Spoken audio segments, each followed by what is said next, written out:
الحمد للہ رب العالمین والصلاة والسلام علی خاتم النبیین اما بعد فاعوذ باللہ من الشیطان الرجیم بسم اللہ الرحمن الرحیم فطوعت له نفسه قتل أخيه فقتله فأصبح من الخاسرين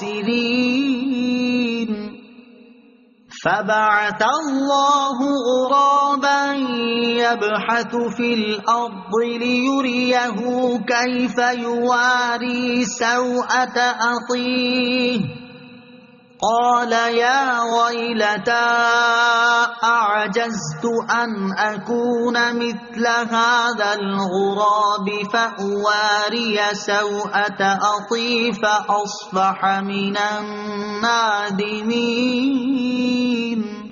ترجمہ: تو اس کے نفس نے اسے اپنے بھائی کے قتل پر راضی کر لیا تو اس نے اسے قتل کر دیا، پھر وہ نقصان اٹھانے والوں میں سے ہو گیا۔ پھر اللہ تعالیٰ نے ایک کوا بھیجا جو زمین کورید رہا تھا تاکہ وہ اسے دکھا دے کہ وہ اپنے بھائی کی لاش کیسے چھپائے۔ کوے کا واقعہ دیکھ کر قاتل نے کہا، ہائے افسوس، میں اس کوے جیسا بھی نہ ہو سکا کہ اپنے بھائی کی لاش چھپا لیتا، تو وہ پچھتانے والوں میں سے ہو گیا۔ فطوعت له نفسه قتل اخیہ، تو اس کے نفس نے اسے اپنے بھائی کے قتل پر راضی کر لیا۔ قابیل تمام گفتگو کے بعد بھی حابیل کو قتل کرنے کے ارادے پر ڈٹا رہا اور اس کے نفس نے اسے اس ارادے پر راضی کر لیا۔ چنانچہ قابیل نے حابیل کو کسی طریقے سے قتل کر دیا، لیکن پھر حیران ہوا کہ اس لاش کو کیا کرے، کیونکہ اس وقت تک کوئی انسان مرا ہی نہ تھا۔ مدت تک لاش کو پشت پر لادے پھرتا رہا۔ پھر جب اسے لاش چھپانے کا کوئی طریقہ سمجھ نہ آیا تو اللہ عز و جل نے ایک کوا بھیجا جو زمین کو کورید رہا تھا۔ چنانچہ یوں ہوا کہ دو کوے آپس میں لڑے، ان میں سے ایک نے دوسرے کو مار ڈالا۔ پھر زندہ کوے نے اپنی منکار یعنی چونچ اور پنجوں سے زمین کورید کر گھڑا کھودا، اس میں مرے ہوئے کوے کو ڈال کر مٹی سے دبا دیا۔ یہ دیکھ کر قابیل کو معلوم ہوا کہ مردے کی لاش دفن کرنا چاہیے، چنانچہ اس نے زمین کھود کر دفن کر دیا۔ حابیل اور قابیل کے واقعے سے حاصل ہونے والے اسباق۔ یہ واقعہ بہت سی عبرتوں اور نصیحتوں پر مشتمل ہے۔ ان میں سے ایک یہ کہ انسان نے جو سب سے پہلے جرائم کیے ان میں ایک قتل تھا۔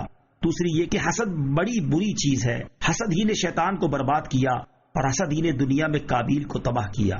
حسد، قتل اور حسن پرستی کی مذمت۔ اس واقعے سے تین چیزوں کی مذمت بھی ظاہر ہوتی ہے۔ نمبر ایک، حسد۔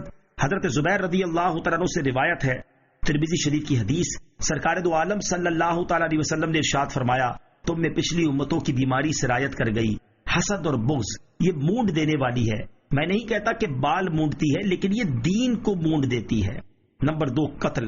بخاری شریف کی حدیث ہے، حضرت عبداللہ ابن عمر رضی اللہ تعالیٰ عنہما فرماتے ہیں کہ ناحق حرام خون بہانا ہلاک کرنے والے ان امور میں سے ہے جن سے نکلنے کی کوئی راہ نہیں۔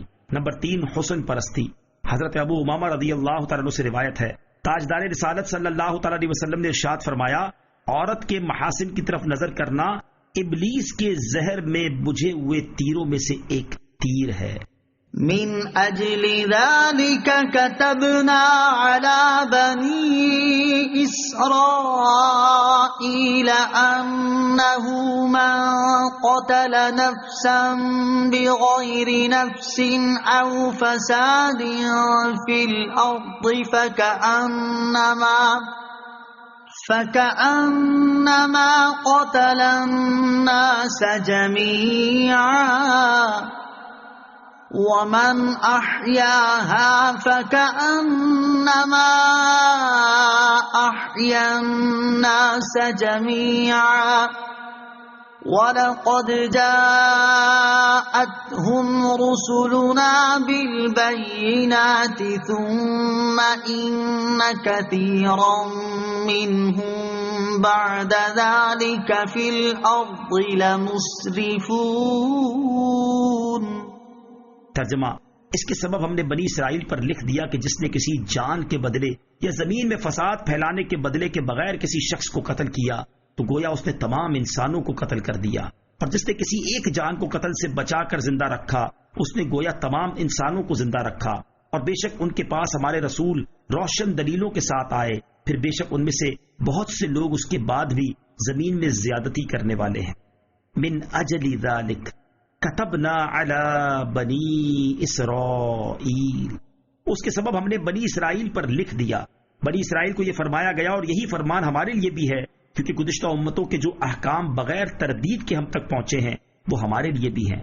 بہرحال بنی اسرائیل پر لکھ دیا گیا کہ جس نے بلا اجازت شرعی کسی کو قتل کیا تو گویا اس نے تمام انسانوں کو قتل کر دیا، کیونکہ اس نے اللہ تعالیٰ کے حق، بندوں کے حق اور حدود شریعت سب کو پامال کر دیا۔